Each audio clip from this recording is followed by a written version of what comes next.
토트넘이 예상을 깨고 PSG와 공방전을 벌이며 팽팽한 접전을 이어가자 이 장면을 본 토트넘 팬들은 지난 시즌 챔피언인 PSG를 토트넘이 잡아낼지 모르겠다고 말하면서 큰 기대를 걸고 경기를 지켜보았습니다.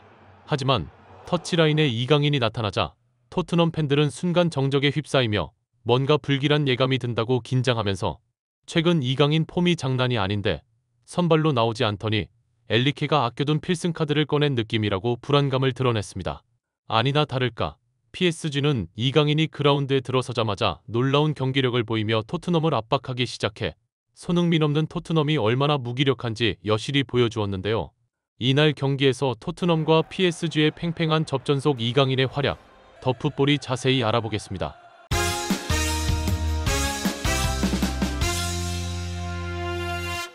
손흥민이 떠난 토트넘은 27일 오전 5시 프랑스 파리에 위치한 파르크 대 프랭스에서 열린 2025-26 시즌 유럽 축구 연맹 챔피언스 리그 페이지 5차전에서 이강인이 소속된 PSG를 상대로 맞대결을 펼쳤습니다. 이 경기에 앞서 토트넘은 2승 2무로 12위에 있어 이 경기에서 지면 16강 진출이 어려워지기 때문에 반드시 PSG를 이겨야 합니다. 하지만 프랑스 다수의 매체들은 손흥민 없는 토트넘이 아스널에게 리그에서 대패를 당하며 현재 분위기가 대단히 좋지 않다고 말하며 토트넘 팬들은 PSG를 상대로 또다시 대패를 하는 망신살이 뻗칠까 노심초사 중이라고 조롱했습니다.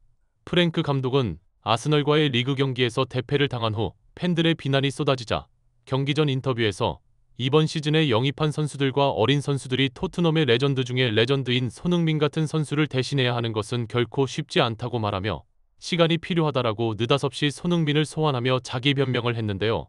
이 인터뷰를 접한 일부 전문가들은 토트넘 감독인 프랭크가 인터뷰에서 손흥민을 언급한 것은 우연의 일치가 아니다라고 말하면서 토트넘 팬들은 선수들을 평가하는 눈높이가 모두 손흥민을 기준으로 판단한다는 것을 프랭크가 수개월간 겪으면서 토트넘 팬들의 눈높이가 현실적이지 않다는 것을 우회적으로 비판한 것이라고 말했습니다. 이날 경기에 나서는 PSG는 좌측에 크라바츠 헬리아를 오른쪽에 바르콜라를 세웠는데요. 이 선발 기용을 보면서 일부 전문가들은 바르콜라는 원래 좌측에서 뛰는 선수인데 굳이 자신의 주 포지션도 아닌 곳에 이강인이 있는데 굳이 선발로 바르콜라를 낼 이유가 있는지 모르겠다고 말하면서 엘리케가 토트넘이 아스널에게 대패한 이후 좀 만만하게 보고 얕잡아보는 듯한 느낌이 든다고 말했습니다. 이런 엘리케의 시선을 느낀 듯 토트넘은 좌측을 돌파, 문전으로 올린 크로스를 히샬리송이 헤딩슛을 성공시켜 토트넘이 1대0으로 앞서 나가게 됩니다. 토트넘 팬들은 토트넘이 선제골을 넣자 아스널에게 대패를 당했던 상처를 PSG를 이겨 치유라고 받을 수 있는 양 환호하며 히샬리송을 믿지 못했던 팬들을 성토하는 황당한 모습을 보였습니다. 토트넘 일부 팬들은 저렇게 잘하는 히샬리송인데 왜 자꾸 손흥민과 비교하면서 히샬리송을 내려치기 하는 거냐라고 언급하면서 그리고 좌측에서 드리블 치다가 빼준 베리발도 오늘 너무 잘한다.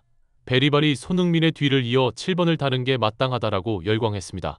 하지만 이 상황을 지켜본 많은 국내 축구 팬들은 베리발의 앞에서 크로스 엉망으로 올린 것은 기억을 못하는 것 같다라고 말하며 국내 토트넘 팬들이 쓰레기라고 하는 이유는 토트넘의 팀 수준이 우승을 다투는 무슨 어마어마한 클럽인 줄 안다는 것이다. 손흥민 나가고 나면 토트넘이 손흥민을 뛰어넘는 선수를 쉽게 영입할 줄 알고 손흥민 귀한 줄 모르는 것처럼 토트넘 팬들의 현실을 제대로 인식하지 못하는 것은 병이라고 말했습니다. 또 다른 팬들 역시 토트넘이 PSG를 상대로 선제골을 넣고 앞서 나가는 게 좀 어색하다라고 말하면서 절대 그럴 리가 없는데 PSG가 뭔가 잘못하는 게 아니냐. 엘리케가 우측에 이강인이 아니라 바르콜라를 낸 것이 공격에 문제가 생기는 원인 같다라고 말했습니다. 토트넘은 선제골을 넣은 후 기세등등하며 PSG를 상대로 베리발에 보였던 잔재주를 펼치며 PSG를 마치 가지고 놀 수 있는 수준 것 마냥 플레이를 해 토트넘 팬들을 더욱 열광케 했습니다.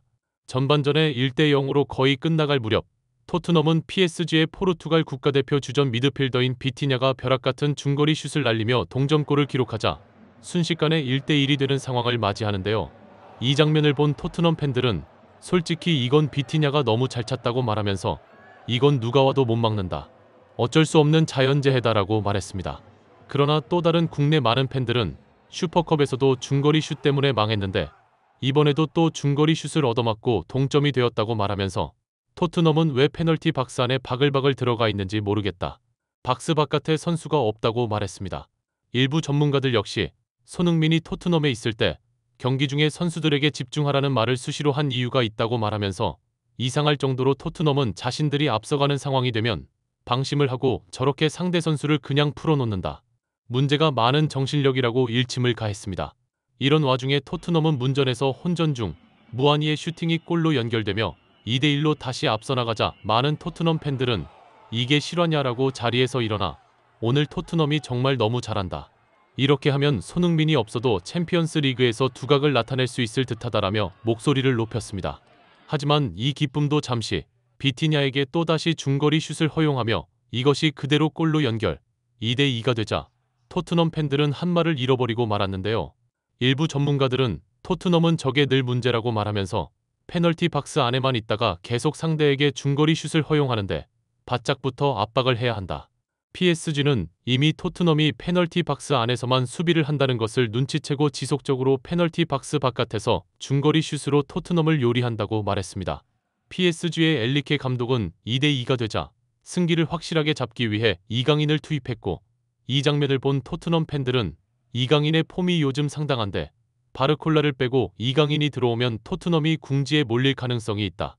상황이 굉장히 좋지 않게 흘러갈지도 모르겠다고 말했습니다. 아니나 다를까 PSG는 이강인이 들어오자마자 높은 위치에서 압박, 허둥대는 토트넘을 상대로 역전골을 만들어내며 3대1을 만들어버리자 토트넘 팬들은 정적에 휩싸이는데요. 토트넘 일부 팬들은 손흥민이 밴쿠버전에서 2골을 넣는 거 보면 아직 전성기인데 손흥민 집 앞에 가서 다시 돌아오라고 시위라도 해야 할 판이라고 한숨을 내쉬었습니다. 하지만 이 한숨이 채 없어지기도 전에 비티냐에게 또다시 중거리 슛을 허용하며 4대2까지 스코어가 벌어지며 경기가 사실상 끝나버리는 지경에 처했는데요. 토트넘 팬들은 머리를 싸매며 손흥민을 다시 데려와라. 손흥민이 없으니 이 모양 이 꼴이라고 절규마저 하기 시작했습니다. 하지만 이것으로 끝난 게 아닙니다.